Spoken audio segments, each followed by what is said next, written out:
حسین کیست که عالم همه دیوانه اوست؟ این چه شمعی است که جانها همه پروانه اوست؟ هر کجا می گذرم جلوه مستانه اوست. ما ندانیم چه سری است که در خانه اوست. محمد و اهل بیت محمد سلام. اللهم صل علی محمد و آل محمد و عجل. جواب نوحد در دشت عراق آمد اون رهبر آزادی. در دشت عراق آمد اون رهبر آزادی. در دشت عراق آمد آن رهبر آزادی. در دشت عراق آمد آن رهبر آزادی.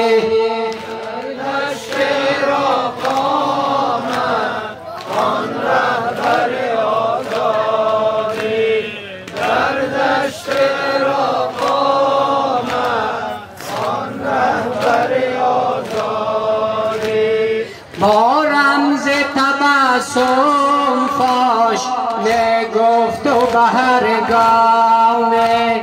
با رمز تبسم فاش نگفت و بهرگانه. امضای من از خون است بر دفتر آزادی. در دشت عراق آمد آن رهبر آزادی. در دشت عراق آمد آن رهبر آزادی. در دشت عراق آمد آن رهبر آزادی. زور است گلوی من از خنجر تی گردون. زور است گلوی من از خنجر تی گردون.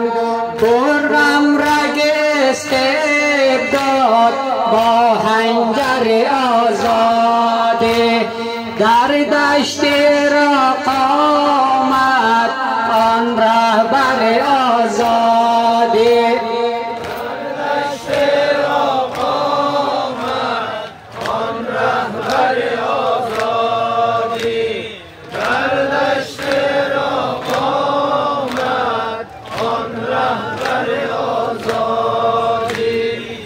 اکبر دم جان دادن گفتا که پدر خوش باش.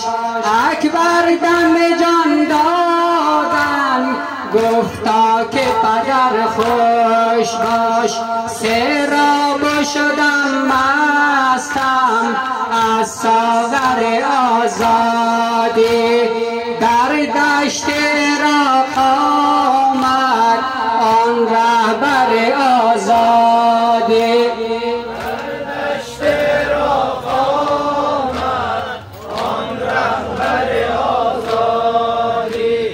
در دشت عراق آمد آن رهبر آزادی.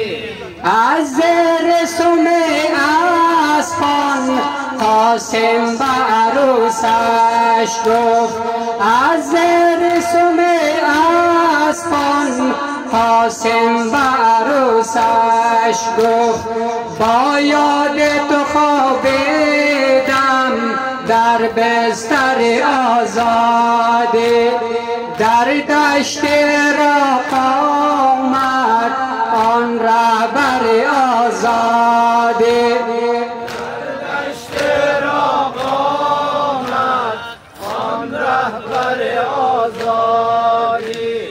در دشت عراق آمد آن رهبر آزادی. شب بر سر دوشش بود تا محفل حق یعنی. شب بر سر دوشش بود تا محفل حق یعنی. اصغر تو بگو تکبیر بر منبر آزادی. اصغر تو بگو تکبیر بر منبر آزادی در دشت عراق آمد آن رهبر آزادی در دشت عراق آمد آن رهبر آزادی در دشت عراق آمد آن رهبر آزادی بر محمد و اهل بیت محمد سلام.